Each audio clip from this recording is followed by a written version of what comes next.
Everyone online, thank you for your patience for just a bit while we got the live stream going. And welcome to everybody who's here in person. Feel free to grab some snacks as you get settled into the room. And those snacks will still be available after too, as we can continue the conversation. So welcome everyone. It's good to be here with you again this beautiful afternoon. Thanks for coming out in person here in Louisville on maybe the nicest afternoon. So it's great to be with you. My name is Dave Buckley. I'm the director of the Center for Asian Democracy here in the Paul Weber Endowed Chair of Politics, Science, and Religion. And as always, it's good to be with everybody. I want to give my thanks to Anthony Hunley, Emily Rasmussen, and Andrew Miners for their help in getting us sorted today. And in particular to getting us some nice snacks that, again, people can feel free to grab now or have after during a little reception. We're so glad to be here. This is our last in-person event of the semester, so thanks to everybody who came out as the academic year went on or helped make one of these events happen. It's always kind of nice to look back on the year and see the ground that we've covered. We haven't solved the problems of democracy across Asia during this year, but I think at least we understand it a little bit more, and that's part of our job. Come back next year for solving everything.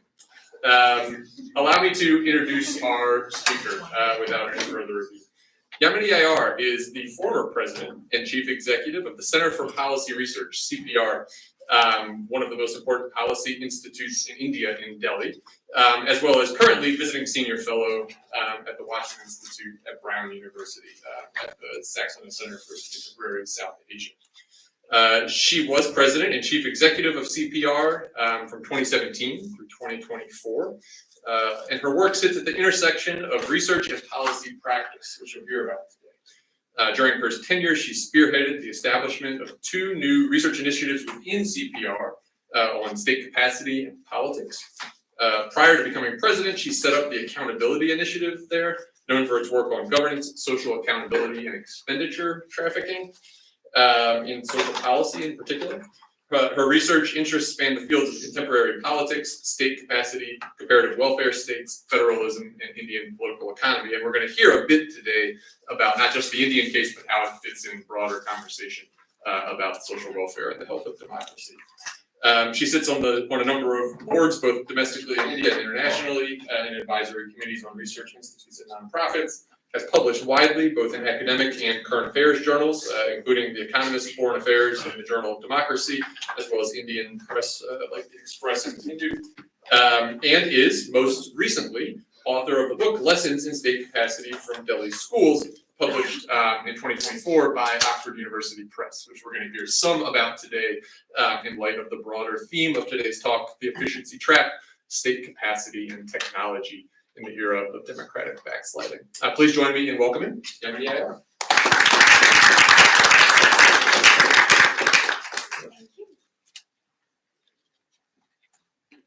Thank you. It's an absolute pleasure to be here. And thank you very much for coming into this room when the sun's shining outside. Having spent the winter in Providence, I now fully understand what it means to have the sun shining out. And so I really appreciate your willingness to be here when you could be bathing in this beautiful sunshine. It's a real pleasure to be here, not just because of the sun, but also to have a chance to meet all of you, meet some old friends, old colleagues, Anirban in particular, with whom many of my adventures, some of which I'm going to be talking about, began years and years and years ago. Don't blame me for Anirban, but I take full credit for his fantastic work.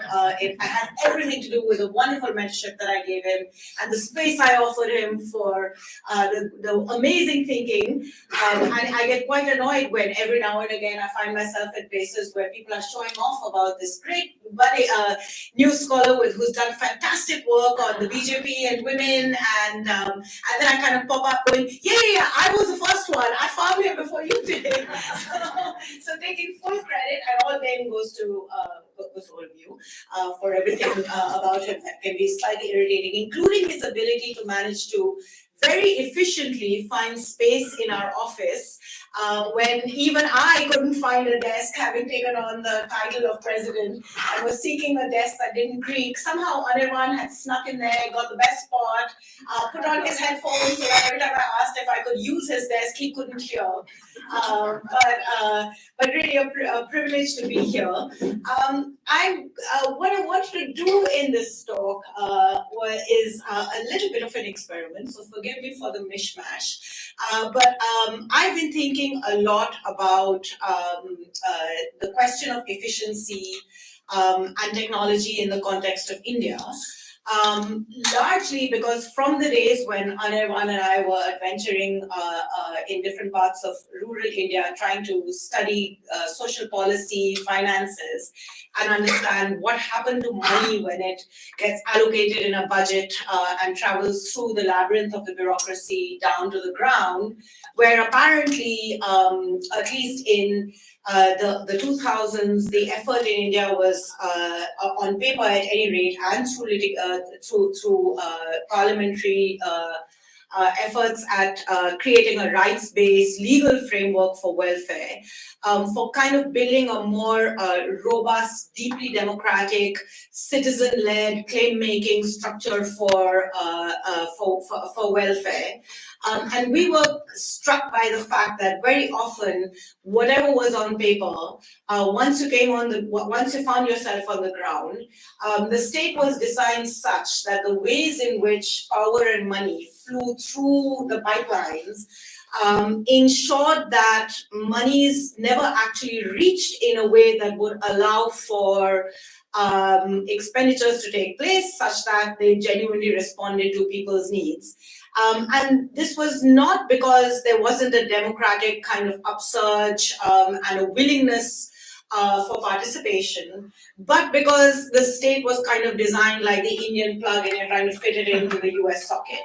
And in the discourse of the state in India, which often operates at extremes of excessive state presence and absolute state failure, this question of the structure of the state, where and how the power of the state is organized, where and how money flows, and money and power rest together in more ways than one, was rarely understood.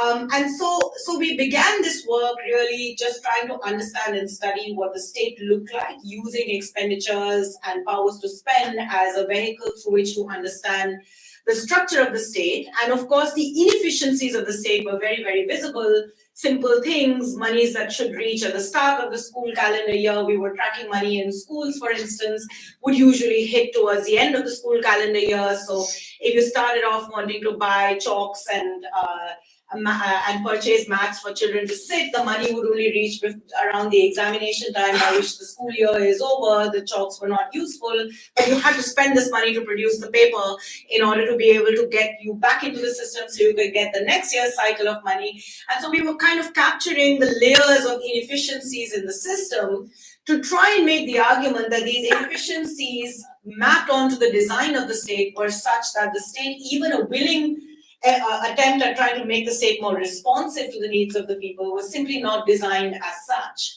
And over the years, technology kind of emerged as this sort of pantheon. It is going to be the magic bullet solution to a large number of these problems, many of which, frankly, we all saw and felt and thought were useful.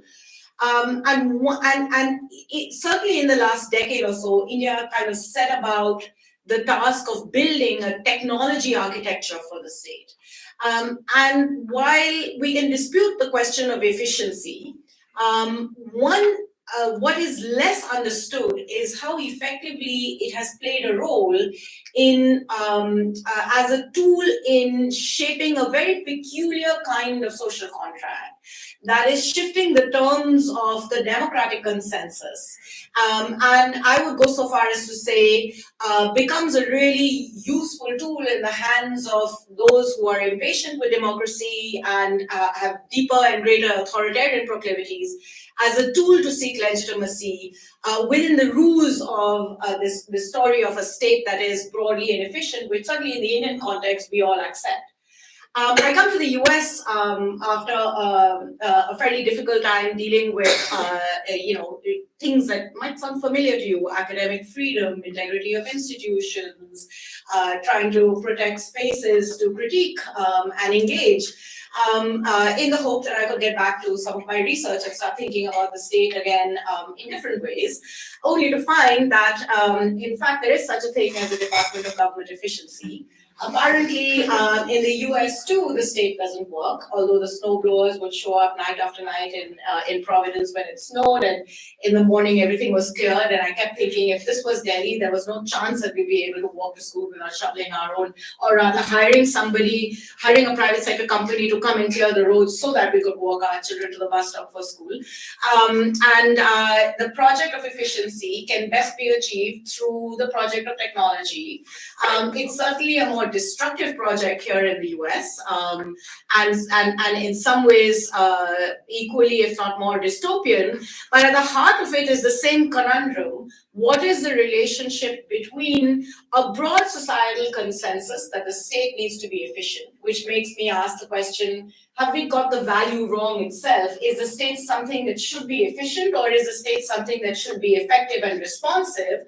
But broadly in society, we accept the idea of efficiency, so much so that I've noticed even in the US, a lot of the political opposition to what Doge is doing comes from the starting point of, yes, of course, we all want the state to be more efficient, but this is not how to make the state efficient. So the idea of efficiency itself, I think, needs to be interrogated a lot more, but its relationship with technology and what it does in these moments of democratic backsliding, if we can call it that, or a sort of a full-scale slide down the path to authoritarianism, needs greater interrogation. So I'm talking mostly about India by putting two pieces of work in conversation with each other around this idea of how we've theorized state capacity and how we've tried to make the state more efficient. Both to try and talk about why the idea of efficiency itself is flawed, but also to kind of stretch the argument to new work that I'm working on right now with the political scientist Nilanjan Sirkar, who some of you might be familiar with, who's based now at Ahmedabad University, trying to understand the ways in which these technology tools can play into the larger project of this very personalized, centralized, authoritarian politics that is now familiar to all of us. And I hope in the process of what is really very much about India, you may well see that there are comparisons that can be drawn, even strangely enough with the US, where I certainly think the state was a more functional entity relative to, at least on the everyday, than India. And I think there's a broader set of things that we need to think about, particularly for those of us like me in the policy and research space that engage a lot with the question of state capacity, and the language we use and the ways in which we think about what it takes to ensure that policies actually reach people in ways that benefit people need to be thought harder and harder about. I draw on some of this from a recent book, forgive the plug, but apparently I need to do this. It's called Lessons in State Capacity. It had a better title, but OUP didn't like it. The title was Inside the State, so I'll keep saying that because we tried deeply and ethnographically to look at what happens when an effort is made to actively reform the structures of this very entrenched, broken system of public education in India. In the city-state of Delhi, where a political party, for a brief period of time, chose to make education one of the anchors of where it sought to draw political legitimacy. Rare in India, where usually welfare is at the center of electoral competition, but largely in the form of a broader kind of social protection type of welfare, and rarely do we invest significantly in public systems. But it gave us an opportunity to have a front row seat to understand what it takes to genuinely build capacity of the state. And in that were great lessons to challenge the efficiency conversation that has kind of dominated the discourse on state capacity in India. Some of the ethnographic work that I will present you draws from the work that we did that contributed to Lessons in State Capacity. It's a book that's about education reform. It's a book also about state capacity. And then bridge it with the other body of work that I'm doing on the welfare state and technology. Let me start just by framing for you a little bit. I know those of you who are familiar with India are going to be familiar with this, but many of you are not. So forgive me for sort of going back to basics a little bit, but I did want to kind of just give you a sense of why efficiency matters to the discourse on the state in India. When India liberalized back in the early 1990s and embraced markets fully, market capitalism as a base for economic growth, there was a strong sense that the Indian state was this red tape labyrinth. These files give you a sense of that. That was too present everywhere. We called it the license Raj. The demands of the red tape of the state undermined the productive animal spirits of the Indian economy. So liberalization was this attempt to deregulate and free the Indian economy from the shackles of the state. And a well-known writer framed his book, which kind of really captured the zeitgeist of the moment: India grows at night while the state sleeps. This inefficient, incompetent, deeply corrupt state that has, through its pernicious licensing system, undermined the Indian economy and given us what we used to call at the time the Hindu rate of growth, which is now being freed from its shackles so that India can grow while the state sleeps. The state was the villain. And that wasn't an unfounded notion. Many who have studied the state, those of us who have experienced the state, are well aware of how deeply broken it is. As Atul Kohli coined the phrase, India is a functional democracy that delivers poor quality governance. And that was always a puzzle. Why is it that a democracy in such a poor country, where the poorest citizens come out in the largest numbers to vote, still doesn't do basic things to make their lives better: health, education, good roads, basic public services, basic civic services? But yet we are able to do those big elections. So Devesh Kapoor kind of framed this in an interesting way by making the claim that the Indian state is broken, but it is very well capable of episodic successes. We can do elections, we can do big, massive events, mission mode things. But when it comes to routinized everyday governance, the state fails. And this is a well-accepted feature of how the Indian state talks about itself too. Many years ago, and actually what was the sort of start of the journey of this, of the book Lessons in State Capacity, I happened to be in a room with two senior bureaucrats and a minister of education in the state of Bihar, and two researchers and the head of an NGO that works on education, talking about an experiment that was done in summer camps to improve learning outcomes of students in primary schools, standards 2 to standards 3. Just by virtue of background, India has been able to get to near universalization of enrollment of students in primary schools, particularly in a ramp up in the 2000s. But the challenge of what schools produce has been a big one. 50% of children, according to USER data, that complete standard 5 can barely read a standard 2 text. Basic foundational literacy, numeracy skills in schools has been a big challenge. This experiment was being studied and evaluated to improve foundational literacy and numeracy using government school teachers in summer camps that were done outside of the routine classroom to great success. And what the bureaucrats and the minister were puzzling over was, you take the same teachers and the same students and put them back into the routine of the class, and somehow nothing happens. The system gets caught in its everyday, and the gains that were made outside the classroom don't get replicated inside the classroom. So in a sense, they were talking from an everyday perspective about the Devesh Kapoor framing, that we are able to do episodic things, take us out of the everyday, and we can actually do things. But when it comes to routinizing them and making the state functional, we fail, and we fail consistently. And this has been the true story of the challenge of the Indian state.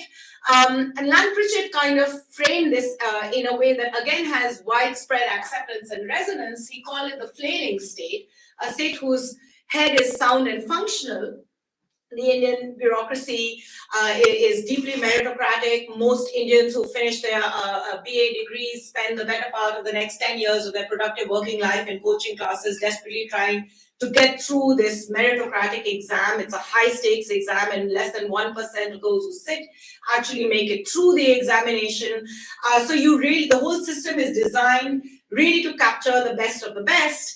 And so you can assume that the head is kind of sound and functional, more or less. It's increasingly captured and has its problems, but those are for a separate discussion. And yet this very sound and functional head that can design policy is somehow not able to translate this policy or allow it to travel and be effectively connected so that the ideas of policy get implemented through the limbs, the hands, and the feet. The state is flailing. And the general assumption is the reason why the state is flailing, and this is where the efficiency question comes in, is because the front lines of the state, which are largely kind of representative of and respond to entrenched elite interests.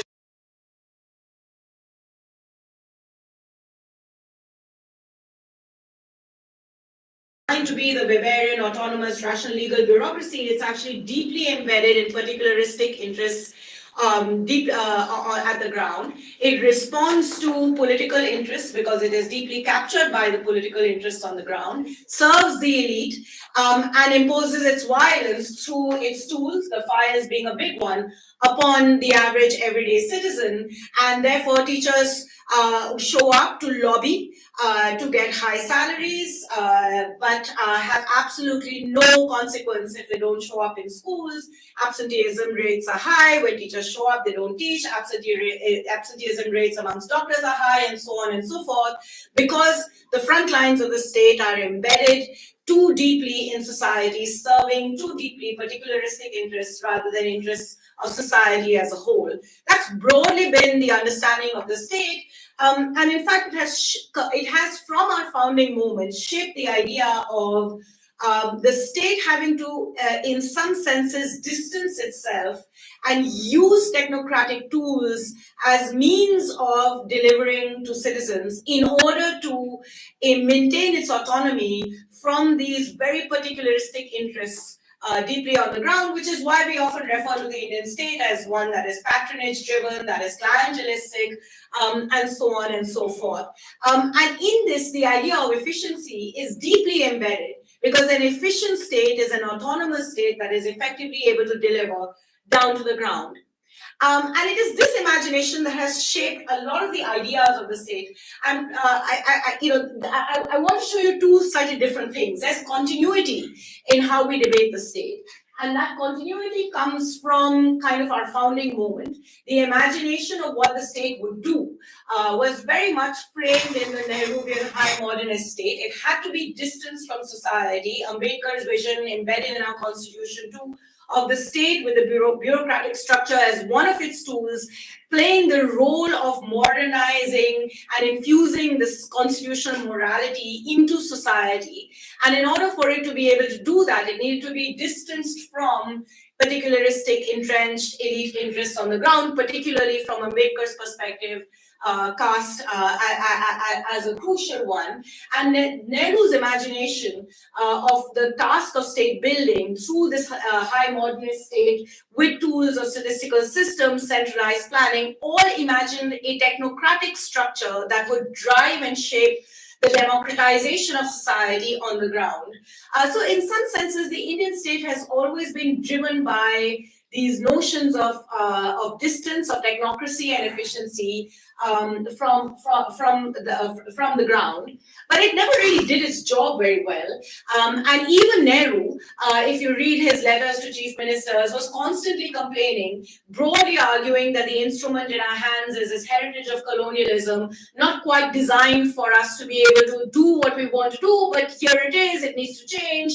And I'm going to try and change it this way, but the ability to do so has always been limited. But this idea of, so this imagination of a technocratic high modernist state, distance from people, infused by, but consistently failing, has deep resonance as the demands on the Indian state grow, and particularly as the economy starts growing and society matures, and that kind of embeds what I call this disciplining plumbing kind of framework, not very different, by the way, to how we've been how debates in the US on the state have evolved. I came across a very interesting book recently by Elizabeth Berman, the sociologist at Michigan, called Thinking Like an Economist, that sort of traces how ideas of efficiency enter into the process of policy making and the trade-offs that this involves in notions of equity and democracy in order to pursue this almost fetishized holy grail of efficiency of policy making. And these ideas that get embedded in policy schools in the West also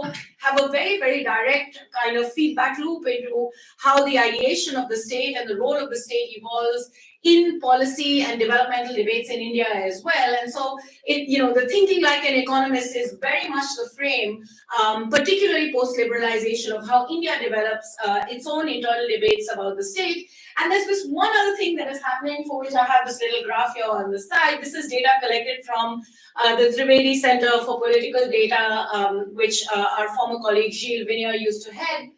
Back in the day, and they had collected data just on the kind of background of who comes into the Indian Administrative Service now.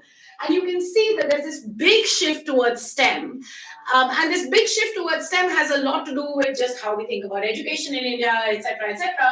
But I just wanted to keep it there just to give you the backdrop of how ideas percolate. And it's a hard thing to empirically prove, but I do think that there is a big element of how a certain kind of thinking then gets struck. So the engineering notion of plumbing and leaks in the pipe is very much now about how we discuss the broken nature of the Indian state. We talk about it as a plumbing problem. It's a leaky pipe that needs to be fixed. And mapped onto this also is a story of India's economic growth, which happens on the back of a service-led economy with information technology and our tech czars. We call them tech czars. Now in the US, you start calling them tech bros because ours still have more legitimacy, but you'll see shades of gray around everyone. But our tech czars were very much part of this aspirational story of the future for India. And what technology did for the Indian economy was kind of seamlessly transferred into what technology can do for the Indian state. So these ideas kind of come very neatly together into what I call the disciplining plumbing framework. So when you debate the failures of state capacity, there are two broad I've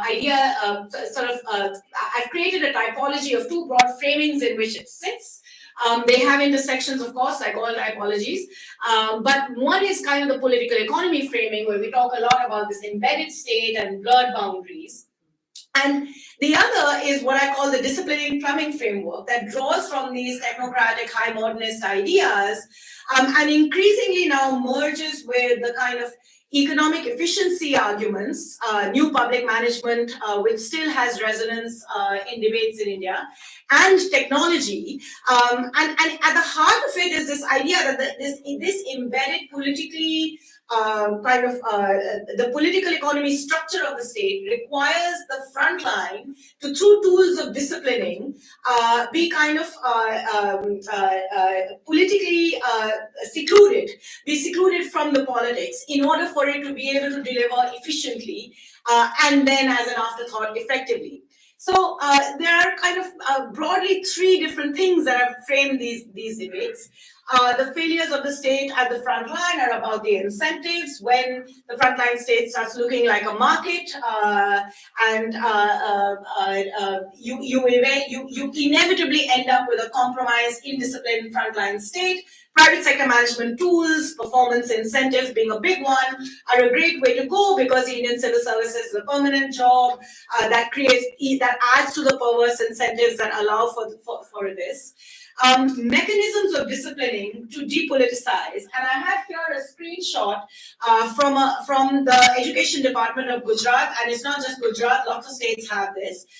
Technology allows lots of things. We now have something called command and control centers.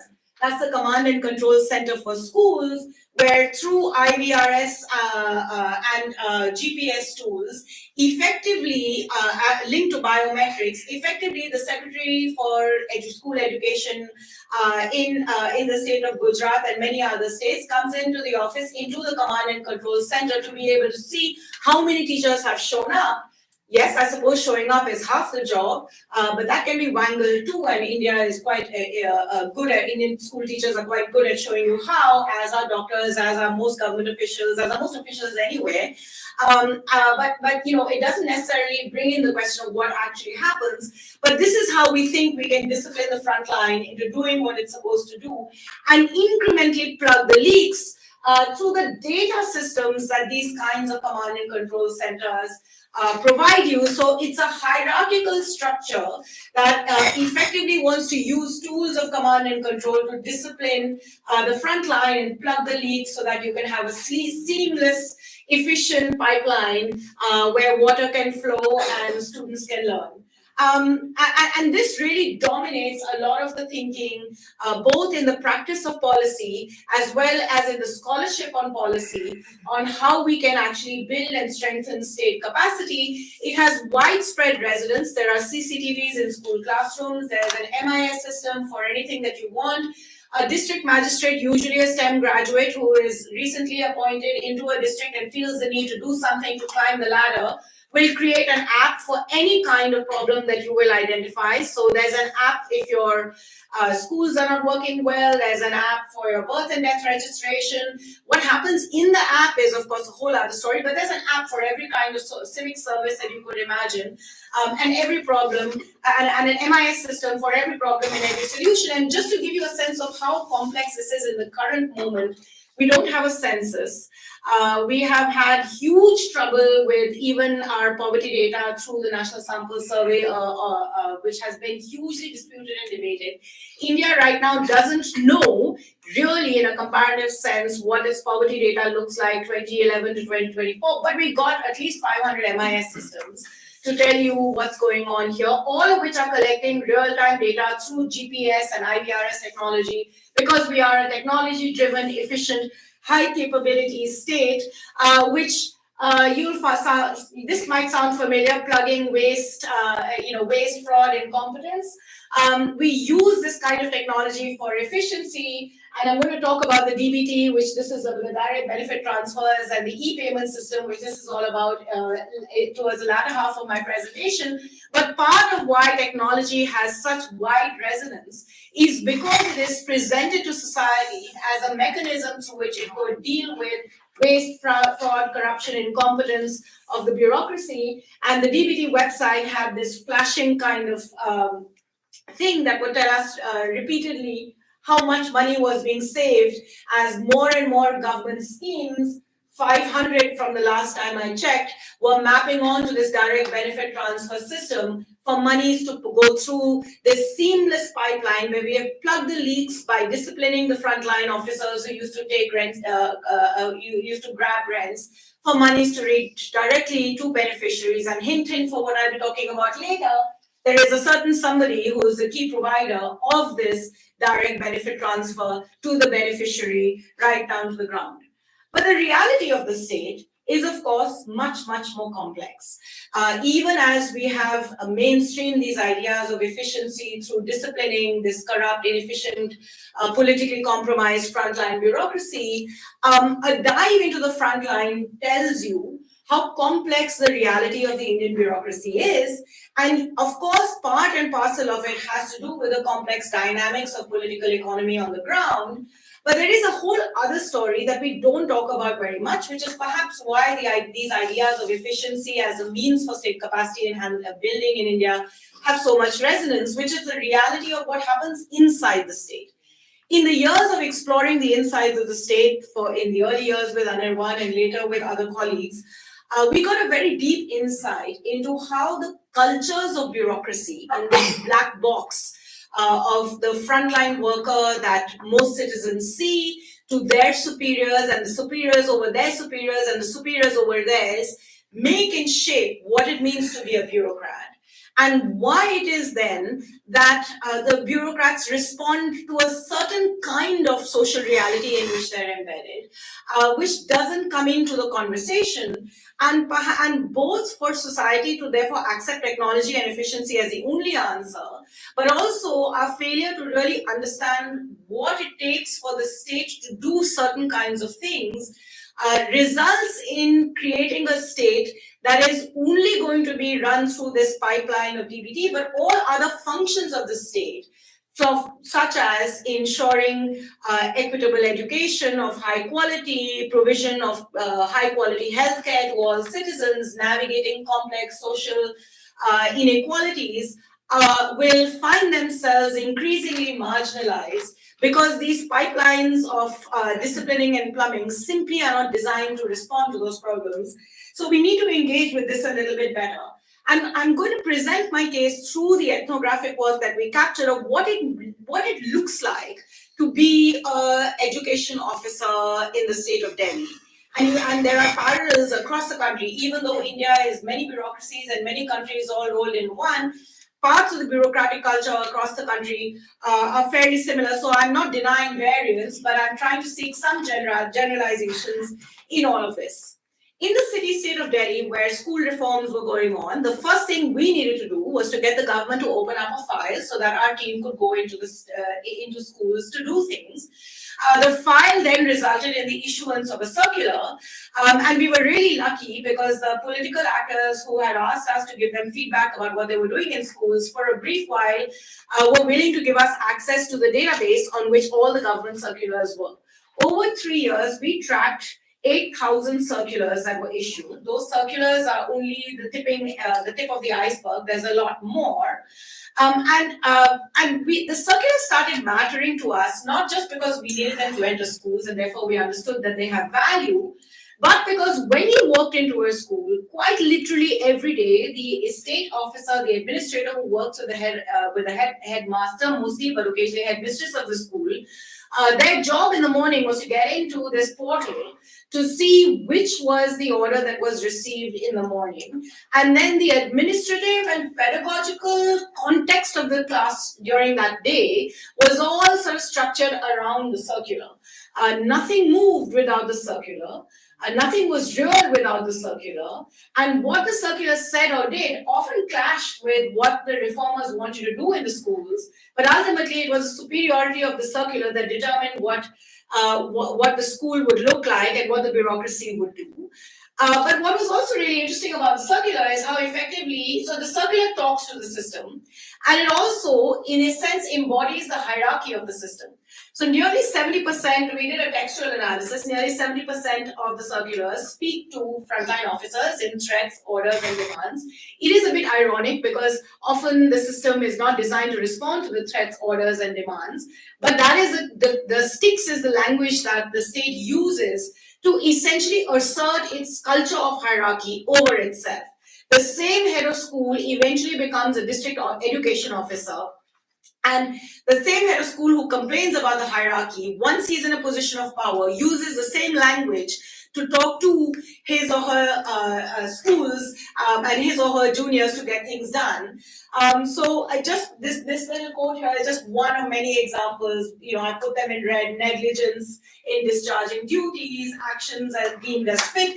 This is basically a very hierarchical way of demanding things to get done. And the irony of Delhi was that the education reform was designed around trying to create an environment in the administrative structure that privileged the teacher. So the education minister would show up on radio quite frequently, telling parents and any citizens of Delhi how important it is to be a teacher in society and how we must value the teacher as the most important member of society, how we must engage with teachers on questions of teaching learning. They would go to meetings. One of their big flagship stories was that they were able to get teachers on their side by ensuring that they literally had a red carpet and nice cool water in plastic water bottles with hot samosas when the teachers would come for training, to tell them that we are here not to discipline you, but to engage with you and to try and collectively find answers to the problems of 50% of children in standard 5 barely being able to read a standard 2 text, appealing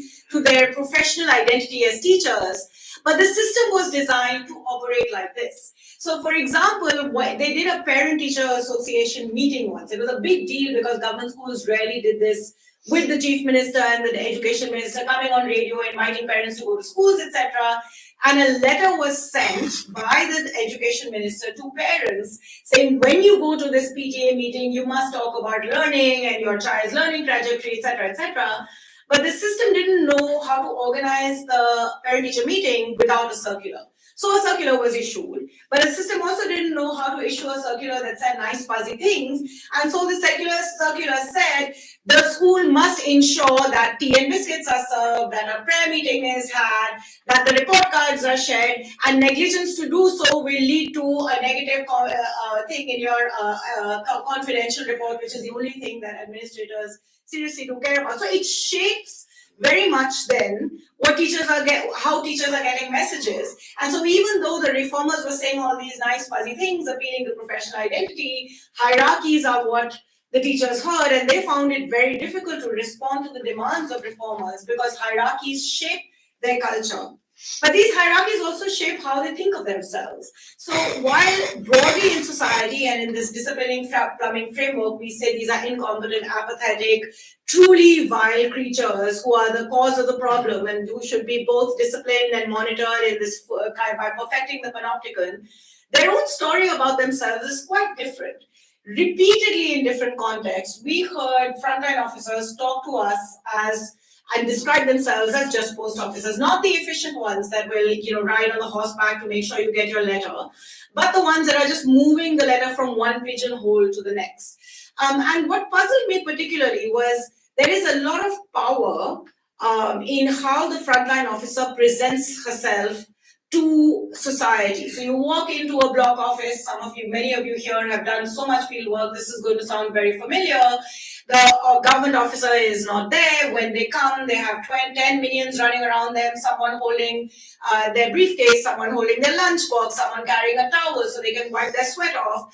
They walk into the office and citizens who are waiting for them are told to please go and sit aside because people from Delhi have come as a way of expressing their own power. And then you get engaged in a dialogue with them about their work. And they will tell you, well, we are just post officers. We don't really know anything. Hang on a minute. Now the circulars come on WhatsApp. So my favorite story of you were sitting in a block education officer's office and his WhatsApp was buzzing because he had been given an order from his boss who had got it from the chief minister that they had to monitor the assembly because the Yoga Surya Namaskar was to be done in the assembly of all government schools on that particular day, and he had to issue orders to his minions who had to issue orders to their minions and then give feedback back that yes, the Surya Namaskar was indeed done, so he could pass it on. Meanwhile, this was a season before the exams where they had to prepare the exam questions, which also had to go through some bureaucratic process. It was also the season of this so-called people's planning, where the Parent-Teacher Association was supposed to make a plan for the school, which would be the anchor for the school budget. Parents had loads of grievances, school teachers had loads of grievances, they were all hanging around, but he wasn't going to be responding to any of them. He certainly took time out to talk to the people from Delhi, but his day was about the order. So he was just a post officer. They also say other things. When you ask them what they can do, because everybody complains, so do they. They say, what suggestions can I give? My first priority is to implement those circulars that I received from the top. And more interestingly, many officers said, if you ask, what are the things that the government can do to improve, say, school education in the district, they will all admit that government has power. And so they would say things in Hindi. They say, Sarkar chahti hai to bahut kuch kar sakti hai. If the government wants to do things, they can do a lot.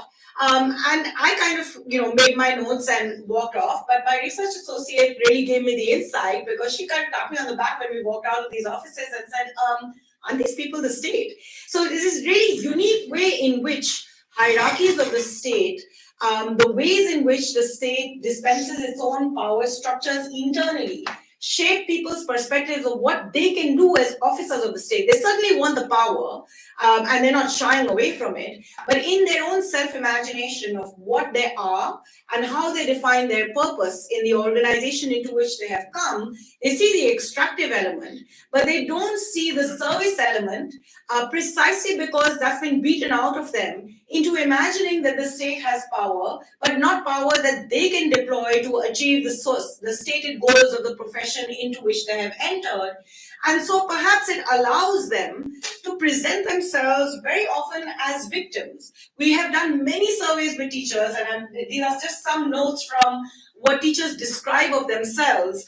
And you hear this repeatedly in many, many different contexts. I've lost my identity as a teacher. We are nothing but into clerical jobs. Our job is to be teachers, but I'm being treated as a division clerk, because all that the system is asking is through means of hierarchy. And all that the system is asking as performance is response to what the hierarchy demands, rather than really engaging in this broader understanding of what is of purposes of what they are. And so the bureaucrats are capable of crafting a self-image of themselves as these post officers who, in the words of one, as long as you move data around, you've done your job. That are moving paper through the post office. And for the rest, in the words of there is a position which has just been abolished in the Education Administration called CRCC, Cluster Resource Center Coordinator, which Bihar CRCC described as complete rest in comfortable conditions, as the kind of anchor of what it means to be a bureaucrat. Now, when we seek efficiency, we miss this complexity, because in the drive for efficiency, we are actually using tools of technology to try and command and control in ways that are reinforcing precisely all of this. And it has very deep implications on, say, for example, the goal of providing quality education to students. Let me just quickly jump where one slide seems to have disappeared. So I'll walk you through. But when I'm one of the big challenges for education, for instance, in the Indian context, which is very much anchored around the rote learning structure, is that the teachers are sort of see their role largely aligned around completion of the curriculum, because that is something that they are told to do via the orders. That is something that is monitored.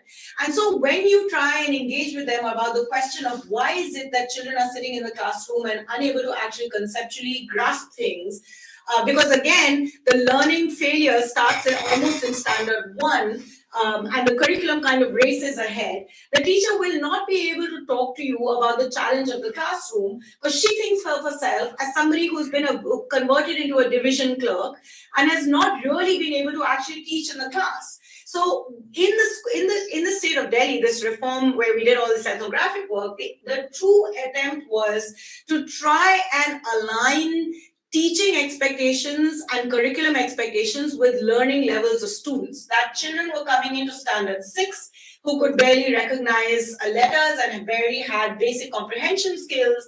And the reformist basically told the teachers, look, we are not going to worry about the syllabus for the first 6 months. All you need to do is to try and get these students who, through a kind of baseline survey they identified, who are really far away from curriculum level expectations, to at least acquire basic foundational literacy numeracy skills. Teachers scratched their heads in confusion because they simply did not know how to teach outside of the syllabus lesson plan that had been handed over through the hierarchical system. And every time they tried to deviate from the lesson plan, the administrator would be asking them questions based on the orders that they have received. So all the mixed messages, and even the most thoughtful teachers simply never engaged with the question of the classroom dynamic, because they always thought of themselves as victims of a system that had made them nothing but division clerks. And with all this CCTV camera and technology stuff was further reinforcing this notion that their purpose in the bureaucratic structure is not to achieve the goal of high quality, well-educated students, but the goal of ensuring that whatever was asked for by the top is actually fulfilled. Now, there are certain types of tasks that governments can do that align very well to this. If it is a matter of transferring cash from the treasury into a bank account, you need to get the pipeline, you need to plug the leaks, that can be done. But if the goal of the state is beyond Amazon.com's delivery of logistics and producing the hairspray I bought yesterday at my doorstep just now as I checked before we started our conversation, that can be done. States are more than logistical tasks.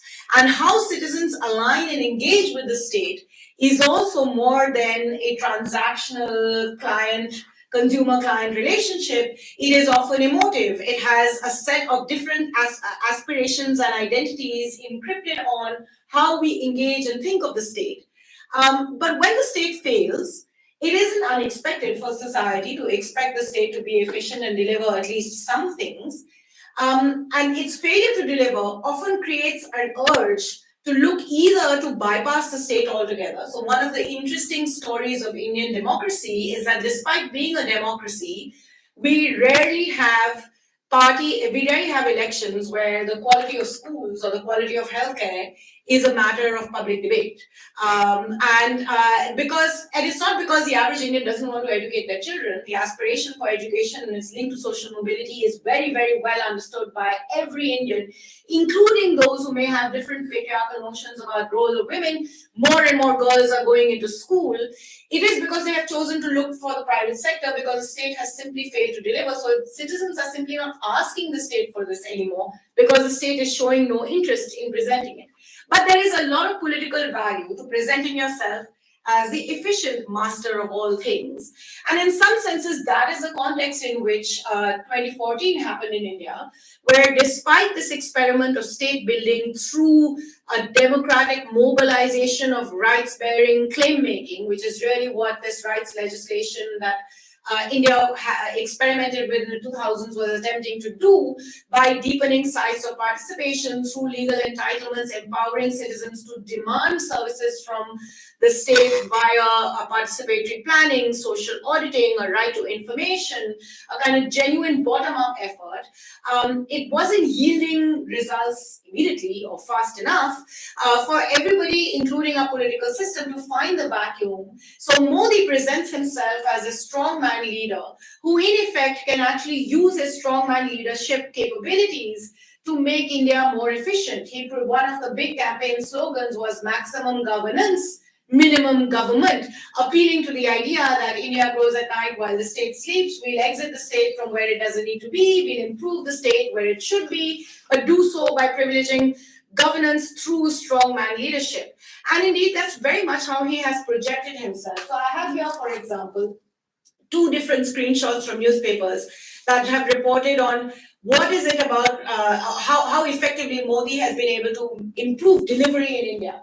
The first set is these highly publicized meetings that he has with Secretaries, Government of India, called the Pragati meetings, where the Prime Minister himself tracks department after department, how effectively secretaries are delivering on stated goals that they have made. And this was, really revered as here is the Prime Minister staying up, burning the midnight oil, following what bureaucrats are supposed to do. But if you think about a parliamentary structure where the Prime Minister and a cabinet is a first amongst equals, cabinet ministers are supposed to hold their secretaries accountable, and rather than the Prime Minister's office and the Prime Minister himself.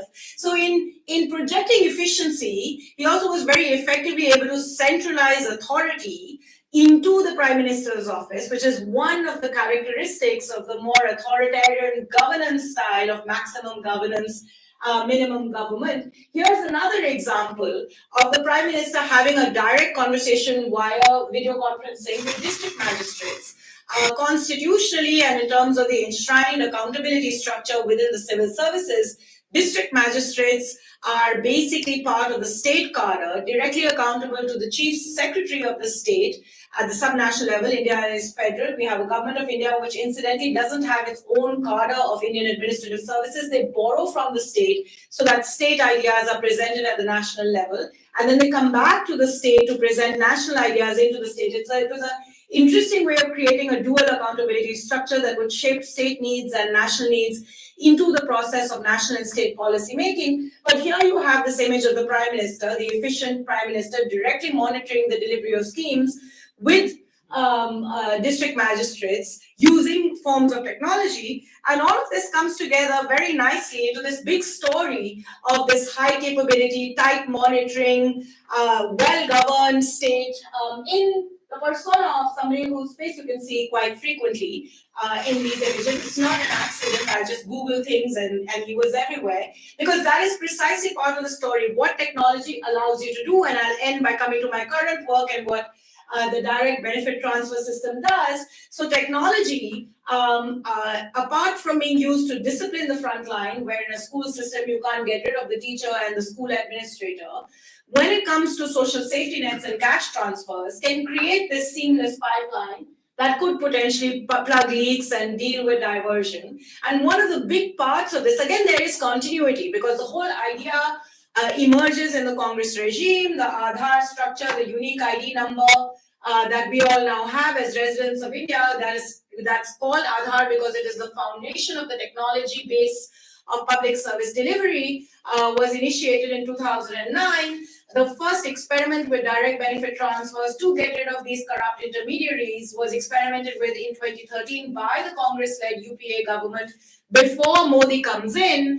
In fact, Modi was quite skeptical of all of this as chief minister, but once he becomes prime minister, he recognizes its potential and scales this up into what's called the JAM architecture. So financial inclusion using the UPI number to open bank accounts all across the country, particularly in the name of women. The Aadhaar system as a foundation and the mobile as a mechanism through which these UPI transactions can take place and cash transfers can seamlessly flow by the click of a button from the government of India all the way down to the beneficiary.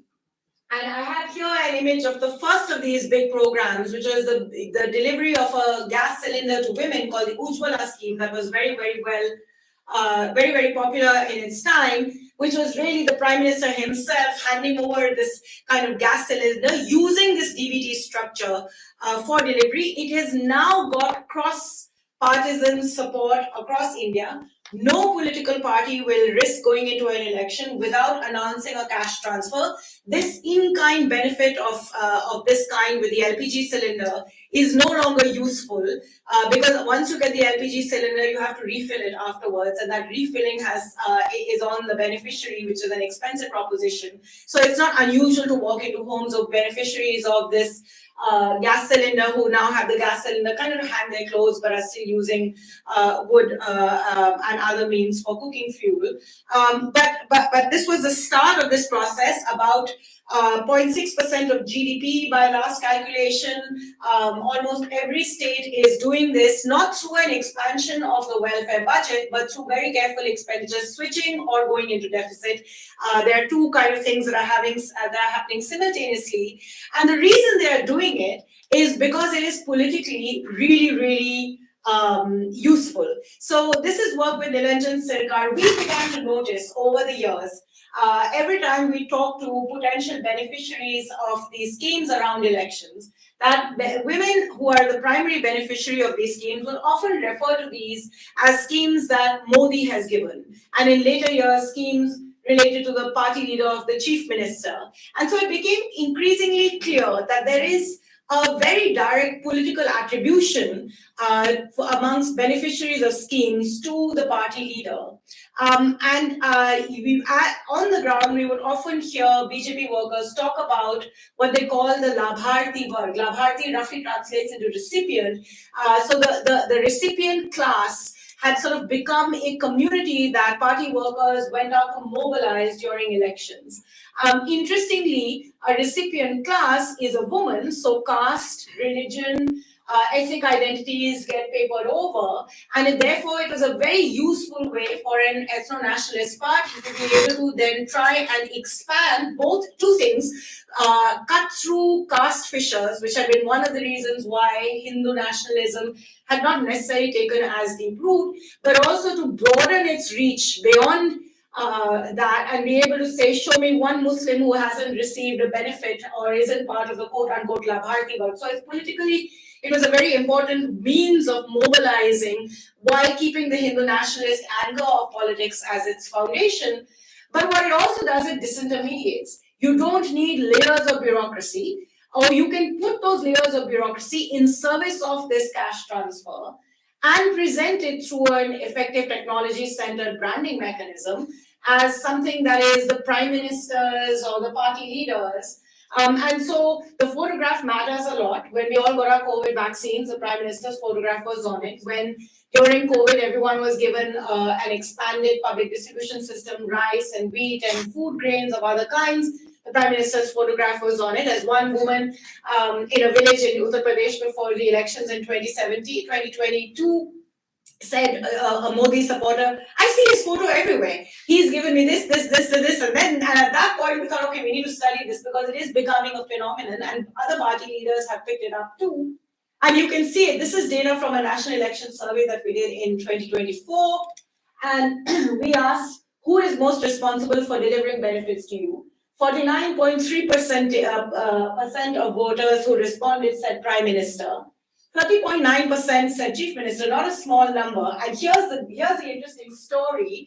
By 2019, Modi had perfected this to an art, scaled it all the way up, particularly during COVID, and slowly chief ministers who are also trying to find ways of centralizing power within their persona, within their own persona, saw this as an effective mechanism to try and cut the constant presence of the Prime Minister in the minds of voters. And so they too started building these cash transfers. And while there are many things that shape voter choices, we do see very clear correlations between those who attribute benefits directly to the Prime Minister as being BJP voters versus those who attribute benefits to chief ministers as being voters for non-BJP regional parties, even in national elections. So you can see that attribution. What is important to point out here also is a comparative perspective. Before DBT structures, before technology allowed it disintermediation, before technology enabled the Prime Minister to quote-unquote monitor through district magistrates, national governments were very dependent on state governments and particularly state chief ministers for delivery of programs. And that's kind of how the federal balance was achieved. Government of India would announce programs, states would draw the money and then take political credit for delivery. And the best example of this is the National Rural Employment Guarantee Program, which was seen very much as a Congress program, but states were adding chief ministers' names and other names to it to make it look like these were state schemes. So in 2009, when the Congress-led UPA comes back to power, and one of the reasons they claimed was because of the NREGA program, they named it Mahatma Gandhi National Rural Employment Guarantee Act, so that no one could change the name. You can do many forms of defamation in India. Nehru is now like treated as the worst thing that ever happened to India. But Ambedkar and Gandhi are two names you can't mess around with. And so NREGA stays NREGA and you don't get state names. So, but that's how political attribution works. Increasingly now, it's centralized. And one last slide to show you how efficiency allows you to do this kind of centralization. We asked, why has corruption decreased? A large percentage spoke about digitization and etc. But a significant 41% said stronger monitoring by Modi, where in a different era, most of them would have talked about chief ministers and local government officials, because the average Indian sees the local, not the chief minister or the prime minister, but technology with this capability of disintermediation and branding creates this. And personas matter in authoritarian contexts because personas create both a form of disintermediation, but also a very deep political centralization. And one very important element of what that is doing is that it is creating the power and legitimacy of authority of governance through the personality of the party leader. So Nilanjan and I call this techno-patrimonialism. We often talk about, say, state-society relations and sources of state failure in India in the context of patronage and clientelism. These are mostly near-universal programs. This is not Modi only benefiting certain caste groups or political parties only benefiting certain caste groups. In fact, they can quite rightly say this is for women, and who would quibble with cash transfers being given to women? As a big welfarist, I'm a great supporter of this, but it is complicated in how it's being used to pursue the legitimization of the personal authority of party leaders. And in that sense, reshaping at least what democratic accountability is supposed to achieve, even though it was rarely achieved and was deeply flawed in India, rights-bearing citizens laying claims on the state, to citizens who essentially are dependent on the benevolence of this gift-giving leader. These are guarantees, even in manifestos of individual name leaders. So the BJP manifesto in 2024 is called Modi Ki Guarantee, in which accountability is not demanded because it emerges through the personalized authority of the leader that is legitimized as a legitimate form of democracy. These are very important tools in what effectively undermines the fundamental structures of democracy. And they're not very different, even though the ways in which technology is being deployed here in the US with Doge are different. Musk recently tweeted something about how bureaucracies must serve at the will of the president. It's not a surprise that scholars of the United States are now looking at Trump and saying maybe there's a little bit of patrimonialism here too. It is part of the toolkit of the modern day authoritarian that we have to be more careful about. And efficiency is at the heart of what legitimizes this form of use of technology. Thank you. Thank you very much for just a real tour de force. It's spectacular. Maybe we can take some questions from the audience and then have some time for snacks also in more informal conversation. Please introduce yourself maybe as you... Sorry, I did not do that. Oh, sure. Here, we'll tip So our much more hands. efficiency. Yeah, well, we can, so you're among your thank you gifts. So there you go. That's yours. There we go. I can save you. And yeah, please introduce yourself as you ask your question. Go ahead.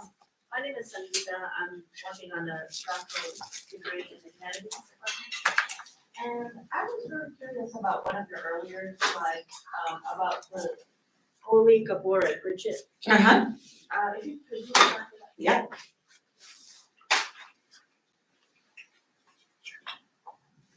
So I was noticing the dates and the titles.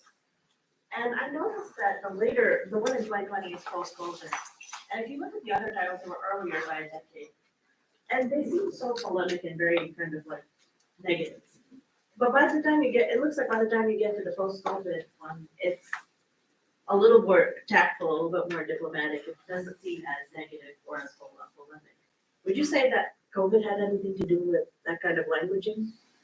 No, I wouldn't. I hadn't thought of the dates. That's interesting, but no, I wouldn't. I think it's more the nature of the entry point into the discourse on the state. But I will say one thing that one of the arguments. So in all of this, the recognition of the episodic success of the state is recognized. Both in Kohli and in Pritchett and in other formulations of the Indian state. But what Kapoor kind of argues, and I'm not completely convinced by that, we've always had this round of discussion about it, is that in fact, what happens in the post-Modi and COVID kind of really shows this up more than anything else, is that the flailing state imagination is reversed, that increasingly as institutions become more and more captured, the so-called sound and functional institutions, whether it's the Reserve Bank of India, the Election Commission, our courts, all of these have now systematically been a statistical system. All of these have been systematically captured in different ways and misused by the political regime. Yet we've been able to improve incrementally some of the routine everyday governance. Devesh kind of uses, say, even Aadhaar as an example, or the digitization itself to say certain kinds of things we've been able to do quite well, even as the flailing state, functional head analogy of the state is now increasingly looking compromised. So that's kind of the reverse he made. But I made a similar presentation only a couple of weeks ago at Harvard, and the person, somebody in the audience pointed something out to me in terms of the comparison with the US, which I thought was interesting. Which was in the kind of episodic success versus routinized everyday governance trade-off in India. In the US, it's the other way around, that in some senses, the routine everyday, so the snowblowers will still come regardless of what type, whether you're blue, red, or orange, or whatever.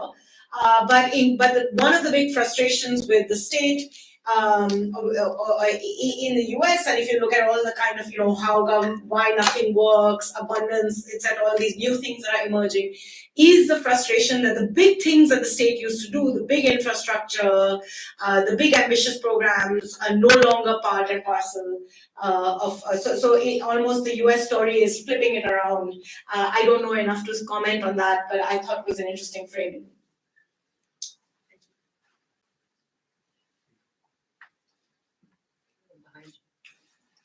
Yes. Okay. So I'm Aaron Medina. I'm from the Philippines, and I think a lot of issues that you raised earlier, I'm seeing some resemblance in terms of, like, for example, how we manage the urban traffic and ensuring that our students, especially in the basic and secondary education, really perform well. And speaking of that education part, uh, I've read some news that India has stopped participating in the PISA rankings, or the Program for International Student Assessment, which tries to evaluate the performance of high schoolers in terms of math, science, and reading. Since 2009, I think India stopped from participating in that. My question is, do you agree in that decision, or should India still participate in that? Because I'm spelling that the the withdrawal from the PISA tries to avoid like revealing this actual data. And I'm having this personal experience because our country participated in 2018, and that we ranked 72nd out of 72 participating countries in math and science, and we only get like a two ranks higher because Cambodia and Laos participated in 2022. So they ended up in the bottom line of, or in the bottom of the ranking. So I would like to know your thoughts about it. And very quickly, my second question is, how does your findings relate to the James Scott material on saying legacy? That's it. Thank you. Yes, we participated in PISA. We came second last to Kyrgyzstan. Thankfully, they came third. And by the way, when we participated in PISA, we identified two of our best performing states, Tamil Nadu and Himachal Pradesh. Our Congress government at the time rejected the findings, and we refused to participate going forward. But I think the motivation was a little bit different. So it came from the big challenge with the education debate, which kind of maps on a little bit, but in a different era, to this efficiency question, that there was a refusal in the Indian policy-making ecosystem to acknowledge the learning outcomes problem. The challenge with the education system was seen largely as one that had to build on inputs. And so the universalization, ensuring school infrastructure, getting teachers into the room, etc., was really where the whole focus was. And the argument always was that this outcome stuff tries to blame the student and doesn't recognize the complexity of what it takes to educate first generation learners, etc., etc. And it took actually the better part of the 2000s into, in fact, incrementally, it took the 12th five-year plan, which came about in 2012, I think, and then the new education policy that got implemented in 2020 during COVID, that finally openly in a policy framework recognized the challenge of learning outcomes and openly said we need to really do something about foundational literacy numeracy. So that was a framework in which we rejected PISA and said we were not ready to participate in PISA. We then, I think through a set of international pressures, agreed to participate in 2020, and in the preparation for PISA, so we said it will only be done in one urban city called Chandigarh in North India, in some of the best performing central government schools. There's a set of central government schools that do relatively well, and those schools, I know from experience because I went to one of them, had spent the better part of a year training for the PISA exam so that we would do well. But then COVID came, and so we decided that schools were shut for 2 years, so we didn't participate, and I don't think that there's any chance that we will again. We have, though, over time, because this outcomes conversation, and it's been civil society led and evidence led in many different ways, as this acknowledgement has entered the policy discourse, we have introduced assessments now on a routine basis as part of the Ministry of Education's own kind of effort. So there's been some movement and progress there, but we're very quickly on PISA, and now, given the nature of our politics, we are prickly about any global indices of any kind, because largely they come and tell us that our democracy is backsliding, and we don't like that, even though it is backsliding. But to your question on James Scott, I think so. A lot of a lot of the focus I was trying to place was on inside the state, because I think using in some senses similar frames to Scott's, because I was trying to understand why there are many elements to why the state sees society in a particular way.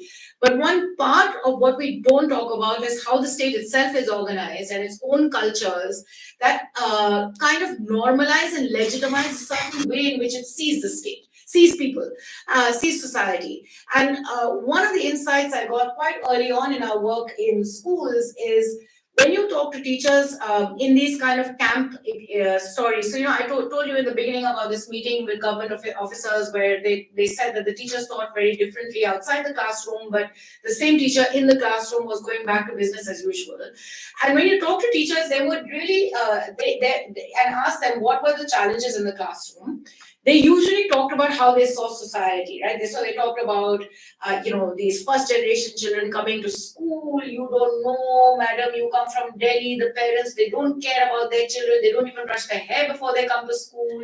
Then they talk about all the complaints they have. The system treats me badly, etc., etc., etc. That is why I cannot teach in the classroom. I know that I should be focusing more, but I can't. And then you talk to them, same individuals, same children, same context. You talk to them about what they did for those 2 months outside the classroom, and the nature of the conversation is totally different. So it was like there's this cognitive dissonance. There is a certain way in which the state sees society that shapes how it collects its data on society, how it engages society, how it frames its own understanding. And then even when it experiences it differently, how it sees society just remains a dominant feature of what shapes what it does. And I think we know a lot more about this larger context, but we don't know about what the black box of the state does to legitimize this kind of narrative. And that's kind of what I was trying to focus on. Thank you. All right, great. Maybe we could take one last question is there another? Oh, yeah, two last questions at the same time, maybe. So 1 and 2, and then we can move into some more informal conversation.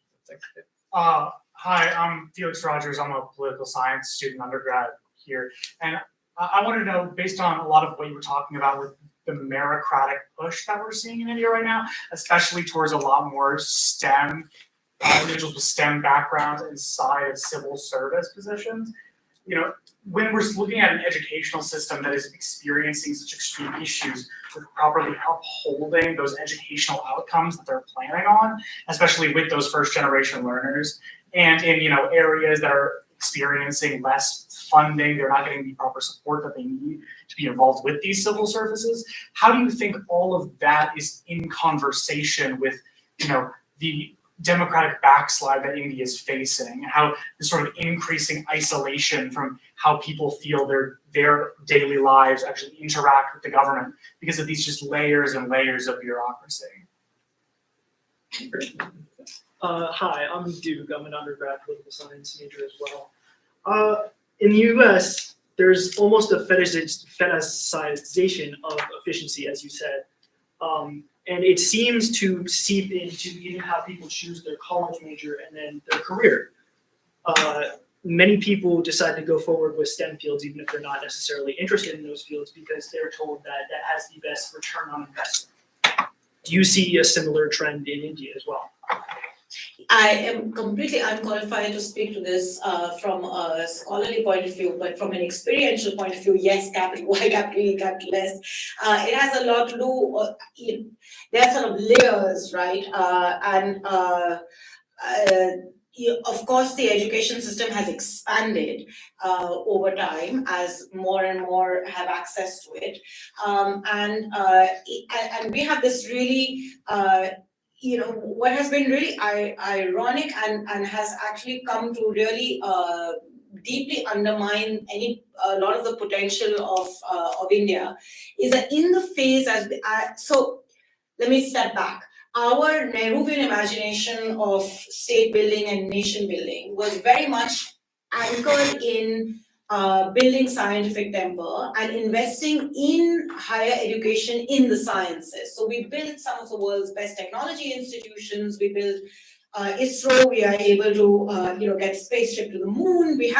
And it is that capability, in fact, that ultimately was leveraged to ensure that as the economy opened up and began to grow, it was that layer of nation building that then could significantly expand and use the opportunity to grow. And that's why India had kind of leapfrogged manufacturing and grew on the back of services faster and in a very unique way to any other country's structural transformation.